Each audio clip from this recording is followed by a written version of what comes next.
are a chosen generation, with a call for to show His excellence. All I require for life, God has given me, and I know who I am. We are a chosen generation, with a call for to show His excellence. All I require for life, God has given me. Hello, good evening. My name is Omolara Ishola, and I'd like to welcome you to tonight's conversation. The topic of our conversation tonight is, should class matter when choosing a marriage partner? Tonight, I want to welcome everybody to participate in this conversation.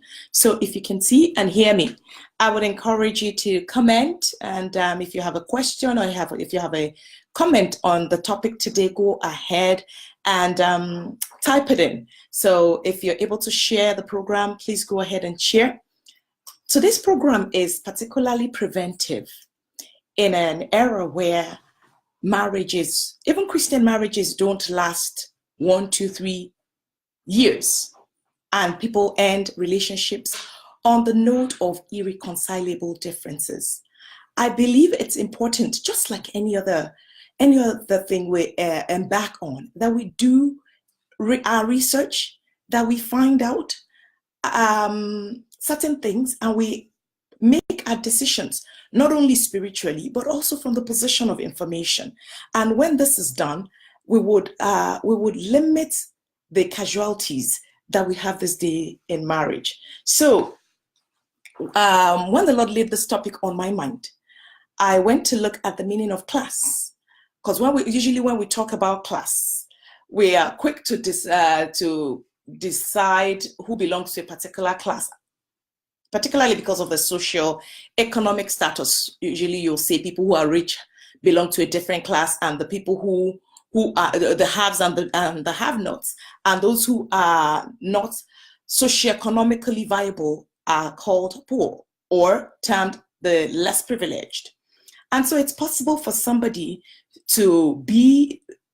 most of the time we belong to those classes, especially young people. If you're born into a family of affluence, it's not because of anything that you have done well. And if you are born into a family where people struggle, it's not because you have done anything wrong. However, no condition, they say, is permanent. And it's important for you to understand that if I'm born into a particular family, is that the end of life? Does that spell doom? Does that mean I will be limited? When we define class, I looked at the dictionary meaning of class, and it is defined as a set of category of things having some property or attribute in common and differentiated from others by kind, type, or quality. Another one says it is the system of ordering a society in which people are divided into the sets based on perceived or social economic status. Going by the first definition, class connotes that you have some properties or attribute common with people who are grouped into a class, and the following differentiate you from members of other groups: your type, your kind, and your quality. And when we look around, we have people in the working class, we have people in the middle class, and we have people in the upper class. And the upper class are regarded as those who are affluent, who are rich, who have so much going for them. And oftentimes when people refer to class, they are referring to whether you belong to the upper or the lower class. Who is rich? Somebody who has wealth, who has resources at their disposal, who is able to afford the basic necessities of life and more. Those are the people who qualify as rich. And when we talk about the who is who, we're talking about the people who belong to the upper class by reason of either the position, the title, or the roles they play in society. And pedigree is another thing. Do they belong to the upper class? What kind of background do they have? And are they celebrities? Are they big business moguls? And these are things that categorize people into either the upper or the lower class. And of course, you and I know that the everyday average Joe, the man who wakes up, who goes maybe to his office job, who works there, they belong to the working class. They work to make ends meet, to bring food onto the table, and sometimes they're not guaranteed the next meal, depending on where they are on the strata or on the ladder of life.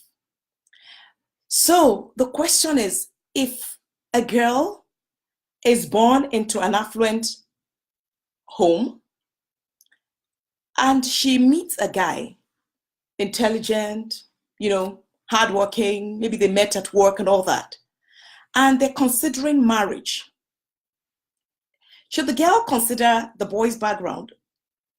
Should the boy consider the girl's background before they start thinking about marriage?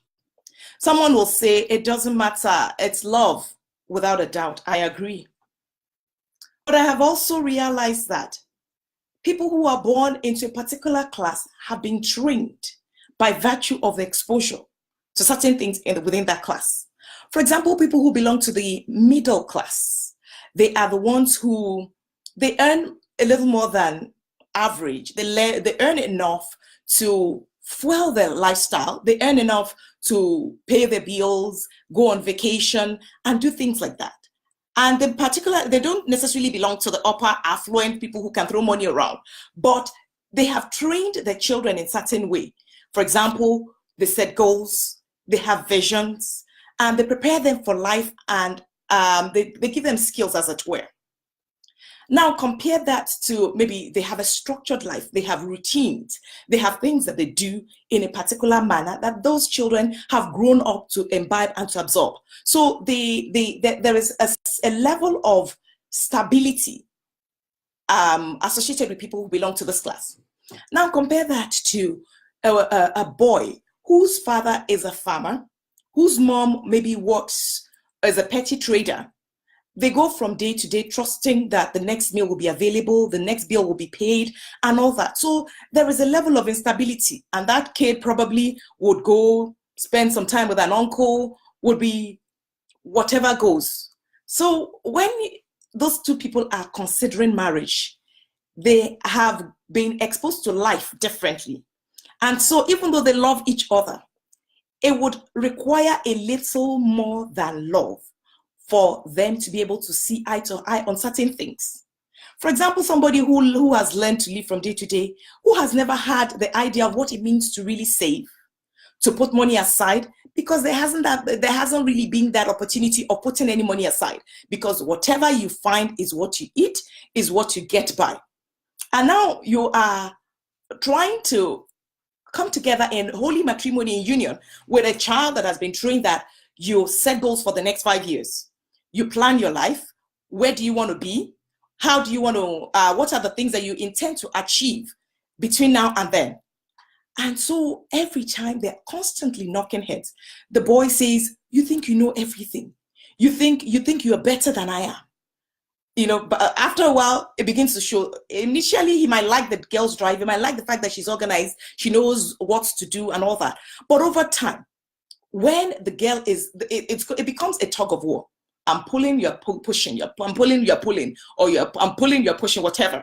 And when they're pulling things from different directions, there's likely to be a tear. That is one example. Another example that we're talking about, should class matter when you're considering a marriage partner? If a guy marries into, if a guy who is from a very rich background marries a girl who, number one, maybe she lived with her uncle. She was treated badly. She was subjected to, she was a little more than a glorified slave because she had to do everything and all that. So nobody has sat down to plan her life with her. Nobody has sat down to tell her you're worth anything. But maybe by luck or by God's own arrangement, she meets a guy who appreciates her and who wants to marry her. And the girl is insecure. The girl does not see herself being able to flow in that class that she belongs. Or she goes to the other end of the spectrum. You know how, when you meet people and you know that they haven't been exposed to certain things, and so they begin to misbehave, as it were.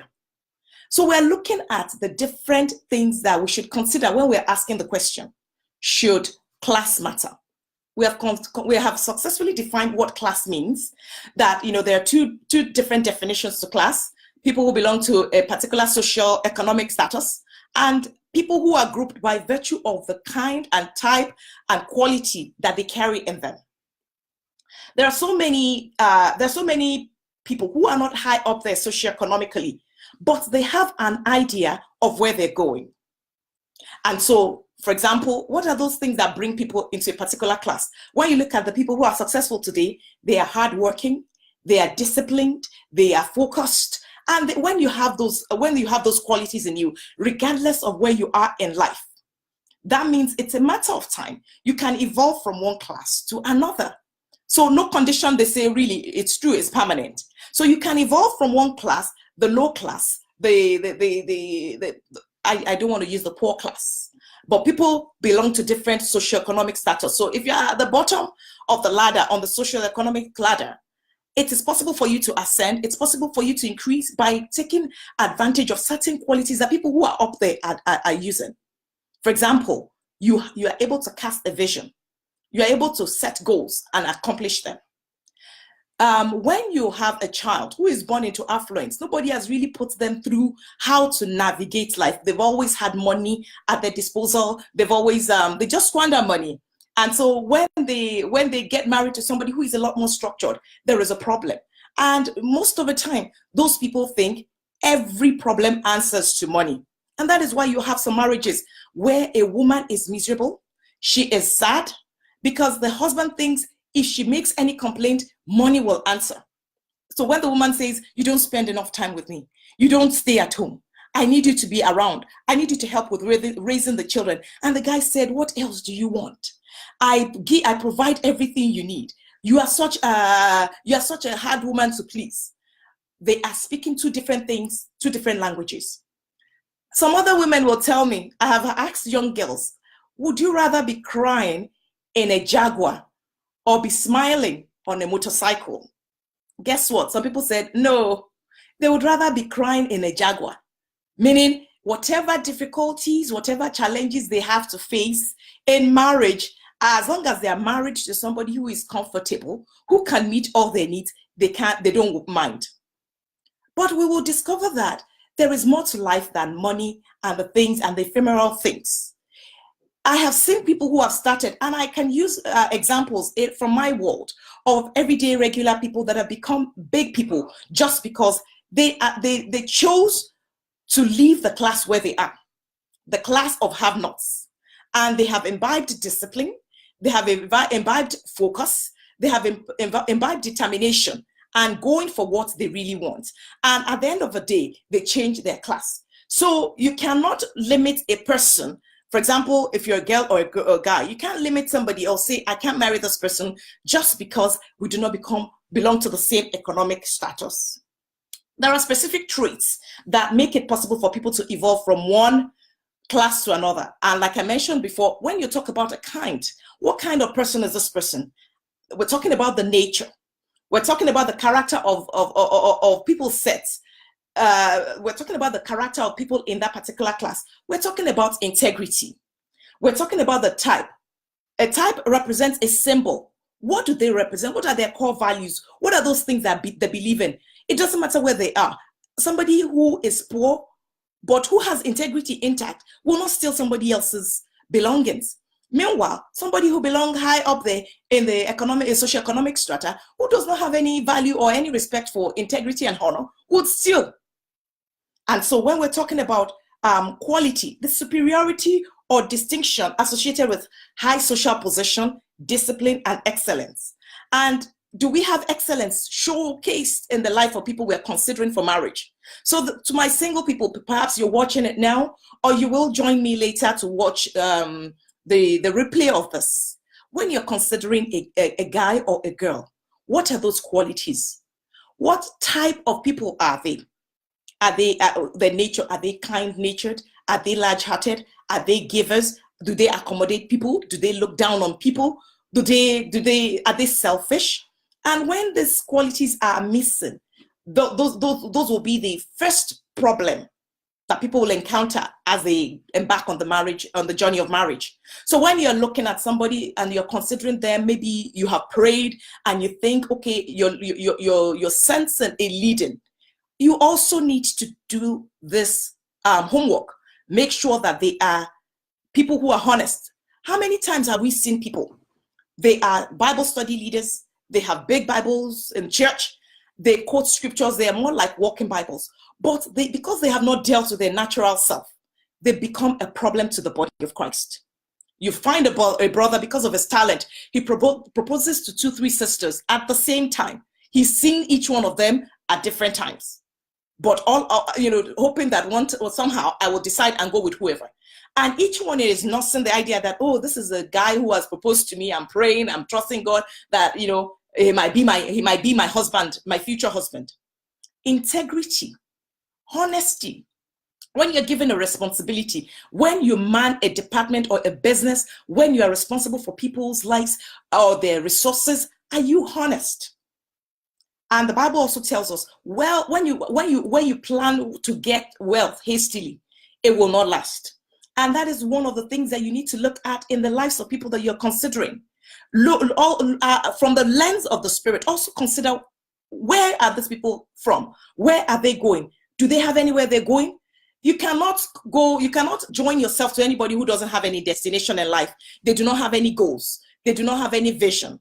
And they just say, okay, I want to marry you. If somebody who doesn't know where they're going is joined to you, where are they going to take you? Whether you're a guy, most especially if you're a man, you are the head of the home. If you don't know what class you belong to, and that class it's not only about money. People will say, it's because I'm poor, that's why I can't find somebody to marry me. No. Money will always flow in the direction of a vision. A woman needs a leader. A woman will follow a leader that knows where he's going. Even if he does not have enough money to fund that trip, she will go with him because she knows this person carries a vision. This person has a destination in mind. A woman is called a helpmeet in the book of Genesis chapter 2, 1 verse 18. It says, God said he will give him a helpmeet. Can somebody help you to do nothing? If God has said he will give you a helpmeet, that means you must have something that you're doing and that you need help with. And that is why he gives you a woman. But if you do not understand that woman, or if you do not understand yourself, then it becomes a problem. In my findings and experience, I noticed that one character trait can exempt anyone from moving from one class to the other. Remember, we're talking about class, that people can evolve from one class to another. There is one particular character trait that can limit people from evolving. That is insecurity. Insecurity is like a sickness. And I went to look at the definition of insecurity. Insecurity talks about, it's when a person is subjected to fears. What fear? Especially when we're talking about marriage, what fear are we talking about? A fear of never being able to fit in. For example, a girl will feel insecure when she goes to the family members of her spouse, maybe because they're very rich. She feels she doesn't understand the way they do their things. Maybe she feels she doesn't fit in. A man also will feel intimidated if he's married to a girl in a different class. He's afraid that, okay, maybe they will look down on him. He will be judged constantly. For example, when you swabble with those who have resources, the wealthy, they do their things differently.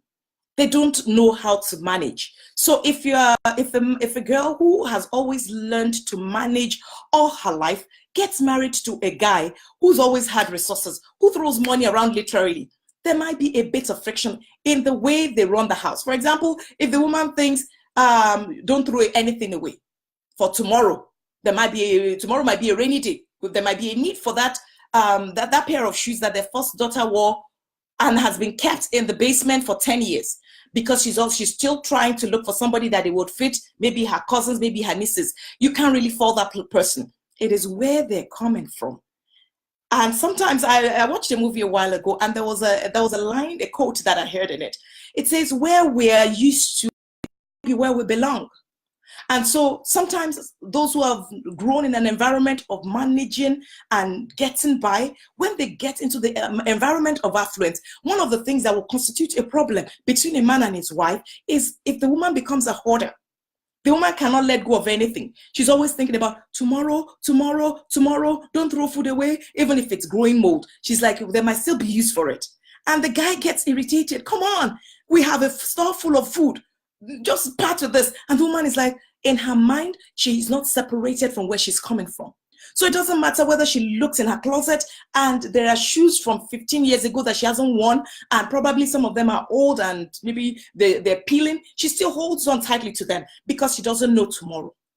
And so those are some of the things that will constitute a problem when people intermarry from one class to the other.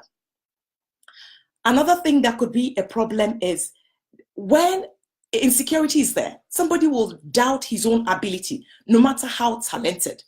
When you consider people who are insecure, it doesn't matter what title, what level, what position they have, except they really, really work on insecurity. It limits them.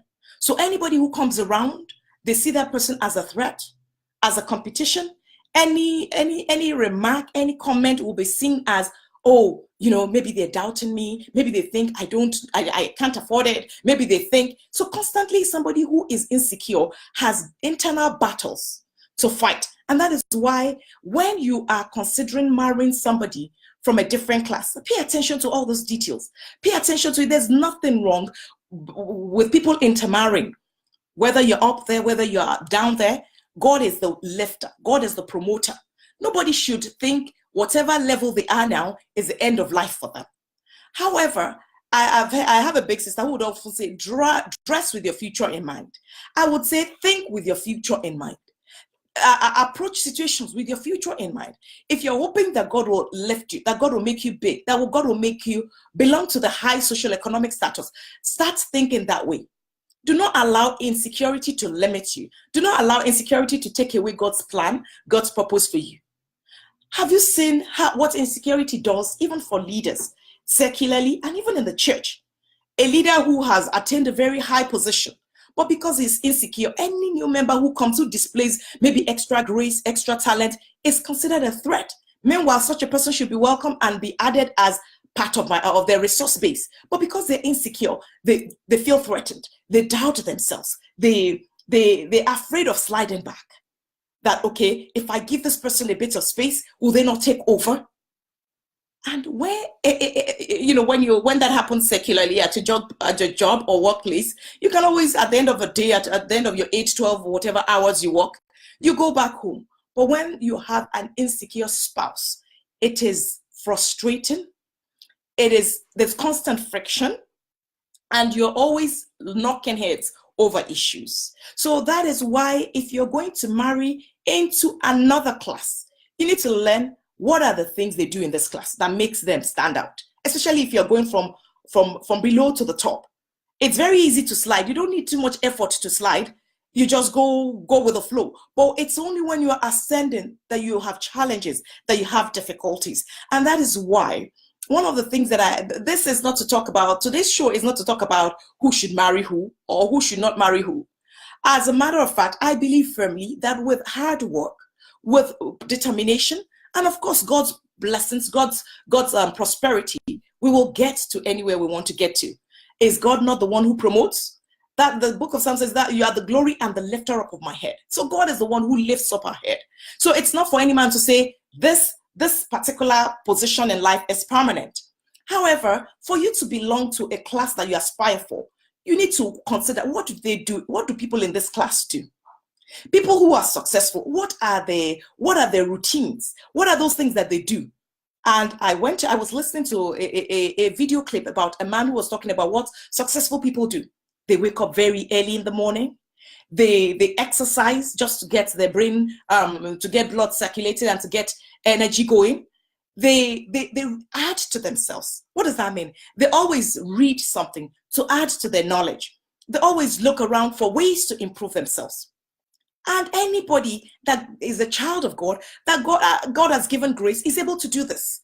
For example, you want to belong to a particular class. Can you find somebody to mentor you? You're not going to say, come and mentor me so that I know how to be rich. No, but you just want to understand, how do you do these things? How do you go about your daily routine? And by the time they expose you to what they do, you discover that you're on your way to promotion. You're on your way to becoming bigger. I have seen in our present day, people who went from being nobodies to becoming celebrated celebrities because they changed their class successfully. They changed their status successfully. When you look at people who abuse their wives or their spouses today, it is out of insecurity. Wickedness, of course, is part of it. But when you look at somebody who feels this person is too big for me, how can I crush them? How can I make them smaller so that they can fit into my mold? That is what small people do, people who are small mentally. And that is why when you're considering marriage, it is not only those who don't have a lot of money in their account who are poor. It is possible for somebody to have a lot of money and still not have class and still be mentally poor. So before you get carried away with the Lamborghini, before you get carried away with the Maserati, have you considered the character of the person you intend to marry? A young man who says, the girl's family, they're well-to-do. They will connect me. They will bring me into their circle. And in no time, I will become rich. If your aim is to use a girl to step up in the ladder of life, you will have issues. And when you eventually get there, because you don't even know, you don't even have any character, you discover that you don't fit in. And that is why some people are just off. So where I come from, they call some people money misroad, meaning they just stumbled on money somehow. But when you see people who have worked hard, who have disciplined themselves to get to a class, those people tolerate others. They are welcoming. They are accommodating. They are not haughty. They don't look down on anybody because they know what it takes to move up in the socioeconomic status of life.